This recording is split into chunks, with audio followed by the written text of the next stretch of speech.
The Family Health Care Clinic in St. George is one of 4 locations where those needing health care can count on help, regardless of income or insurance. The clinic is patient-centered and also offers mental health, dental, discounted pharmacy, and prenatal care. Each person comes in does contribute something to the health care, so it's not free, but it's doable and workable. Wilkie, along with others, helped start Family Health Care with a small grant in 2002. Since that time, the healthcare clinic serves over 13,000 patients a year with over 40,000 visits. The idea is to make sure everyone receives high-quality health care. These patients that we serve are people that have real lives. And often they're the kind of people that don't think that they deserve the kind of care that they do deserve. The nonprofit, non-federally funded clinic has partnerships with others in the community for solutions to healthcare problems. During a special breakfast recognition ceremony, several partners were thanked for their contributions. Terri MacDonald was given the 2018 Family Healthcare Hero Award from Intermountain. She helps take care of patients in their homes, many of whom are diabetic. And Clint and I went to see her while she was in the hospital, and I said, "Why don't you take your insulin?" And she said, "Because I'm homeless. I don't know if I'm going to eat today. How can I take insulin?" Smith's Pharmacy received the 2018 Outstanding Partner for offering discounted medications, in some cases 40 to 60%, to those who cannot afford them. And when you can get a $400 medication for $9, that's life-changing, because a lot of people can't. They don't have that resource.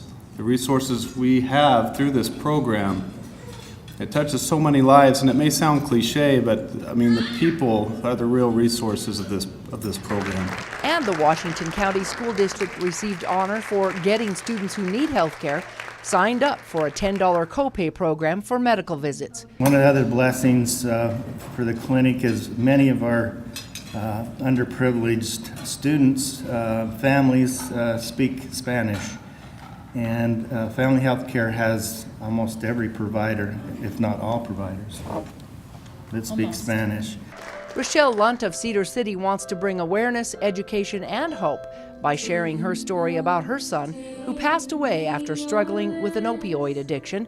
He was only 25. It was a 10-year battle from the time he was 15 to the time he was 25 that he wanted to quit. He hated his addiction, and he told me, "Mom, I'm gonna get rid of this, it's gonna be okay." Unfortunately, Casa accidentally overdosed on methadone, which he was taking to try and beat his addiction. And it builds up in your body, so he had taken it that weekend, not with the intention to overdose. There was still some in his pocket, but that mixed with the sleeping pill, his tolerance was down. He went to bed and he never woke up. 25 years old, in the prime of his life, gone. For more than a year now, Family Health Care has been handing out free naloxone kits to patients who are taking opioids or who know someone who is. They are not harmful, but should be used only in the case of an emergency after calling 911. It's just a tool in our tool belt to help others and to get them the further emergency services that they'll need at that time. And the reality is that anyone can have an opioid overdose. Family Health Care continues to ask for donations to keep their operations growing and helping those they serve, no matter whether they have insurance or not. Can I come in with a high deductible? Absolutely. Can I come in if I don't have any insurance? Absolutely. Can I come in if I can't really afford anything? Absolutely. And we work with everyone based on those things. In St. George, Melissa Anderson, CEC News.